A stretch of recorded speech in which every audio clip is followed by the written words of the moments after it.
செல்லக்கிளி சொந்தங்கள் எல்லாருக்கும் வணக்கங்க. நம்ம இறால் வாங்கினோம் அப்படின்னா கடையில் கொடுத்து சுத்தம் பண்ணால் இந்த மாதிரி சுத்தம் பண்ணி தந்துடுவாங்க. ஆனால் அதுக்கு உள்ள குடலை எடுக்காமலே தந்துடுவாங்க கடையில்.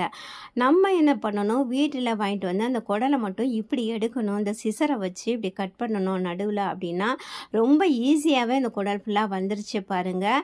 அது சாப்பிட்டோம் அப்படின்னா நம்மளுக்கு வயிறு வலிக்கும். ஆனால் தெரியாதவங்க சரி கடையில் க்ளீன் பண்ணி தந்துட்டாங்களே அப்படின்னு சொல்லிட்டு அப்படியே கழுவி அப்படியே சமைச்சிருவாங்க.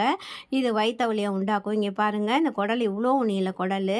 இப்போ எல்லாத்தையும் நல்லா க்ளீன் பண்ணியாச்சு, சுத்தம் பண்ணியாச்சு. கல் உப்பு போட்டு நல்லா கழுவணும். ஒரு 10 கழுகுவாது கழுகணுங்க.